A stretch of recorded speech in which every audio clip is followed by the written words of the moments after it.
I've been meaning for some time to do a little video of my sketchbook from Rome. So this is a very simple sketchbook that I made with these rings, and this is a piece of scrap mat board and my Arches watercolor paper cold press, 140 pounds, natural white.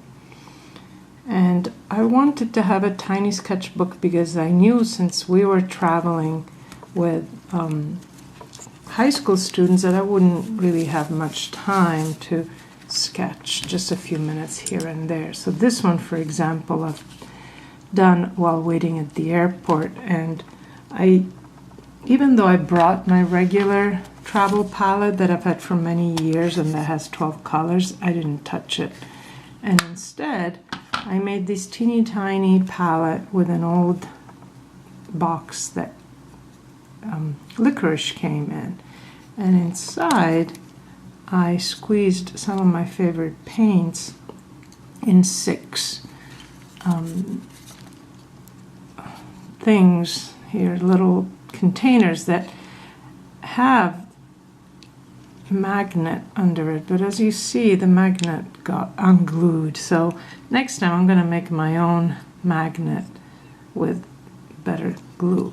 So the colors that I brought can better be seen here, and they are manganese blue hue from Turner's, Quin Gold from Winsor & Newton, raw umber also from Winsor & Newton, blue apatite genuine for Daniel Smith, Viridian from Winsor & Newton, and Deep Scarlet for Daniel Smith. And I picked them knowing what is in Rome and what the colors were likely to be. We found a lot more gray sky than I thought, so I didn't use a manganese as much as I thought I would. But they're all helpful colors for Rome. This was my very first sketch on the first morning while the kids were still having breakfast. I ran up to the hotel. I had about 20 minutes to do this, and I have a full narrated video of painting this on my channel if you're interested in seeing. This is not very good, but I enjoyed doing it. It was 10 minutes in front of one of my favorite paintings, the Beatrice Cenci, which may not actually be her, but it was a rainy day and we went to this museum, the Barberini Palace. Then on the snow day, there were very few places open. One of them was a church of Santa Croce. We sat and relaxed a little bit. We were soaking wet from the snow, and I had time to sketch this. This is another one from my window, done one afternoon while everybody else was resting. It was raining, but I had protection from the window itself. So it's one of Rome's characteristic street lamps that I like so much. And for breakfast we had oranges, but unlike here in the United States where you buy oranges there, they often come with the stem and the leaf. And so I absconded an orange, brought it to my room right after breakfast and painted it while people were having a more leisurely breakfast than I.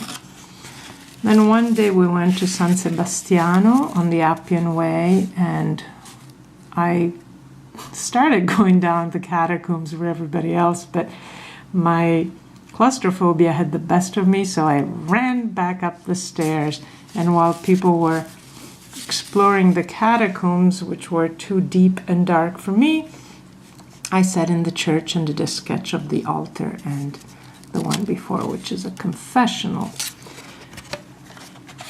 The next day, I was sick, as was another student, so instead of going to the papal audience, we went to a museum where I got to sketch this bull statue from Egypt.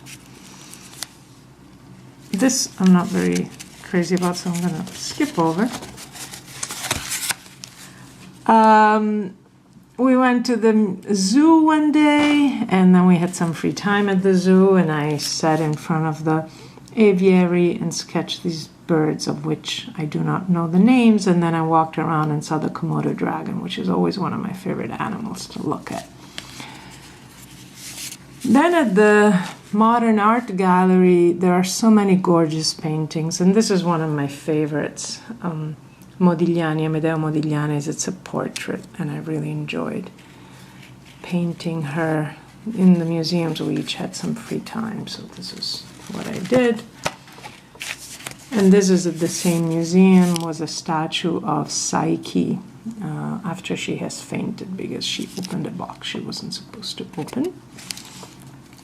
This was another museum, very different one, the Capitoline Museum, and I was kind of pleased with this little horse. Horses are very hard to paint, so I only did the head. But it was enjoyable. It's an ancient Roman statue. This is the one I'm proudest of because it literally had 5 minutes, and we were in the Doria Pamphili Museum. I just did everything I could to be as fast as I could. So I did a quick sketch with a pencil, then I did the first layer. Then, while that first layer dried, I wrote this down, and then I went back with a second layer to better outline the dove holding the peace sign, the olive branch, which is a symbol of the Doria Pamphili family. This is just a detail from a fountain in Villa Borghese, and there's a long Latin inscription. You could only see the top, and the Latin inscription is what makes it interesting to my husband, who teaches Latin. And on that same day, another one I'm not especially proud of, but I'm just gonna accept it and accept the fact that I need to learn on painting columns better, drawing columns. But this is a nice background because the story is interesting because you can rent boats to go on this very shallow lake. So the students all went on a boat ride. They had a lot of fun. We sat on the banks of this tiny lake, and I got to sketch. And a couple of things more about the materials. I use this pencil when I travel. I almost only use it when I travel. I just love it. I love the feel of it, the heft of it. And for writing, I use my Lamy pen with Noodler's ink, and my favorite is Lexington Gray. And the things that I painted in my hotel room, I use my travel brush, the Escoda Versatile. This is nice and small. It's the first time I used the small one. I have 2 more larger ones. I really love these. But when I paint on the go, I use a water brush, which I always mess up, so I constantly have to buy new ones. But they're pretty cheap, and you fill them with water, and then you can paint pretty easily with very small space.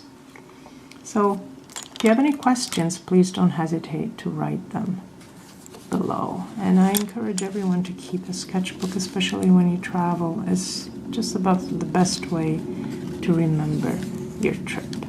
Thank you.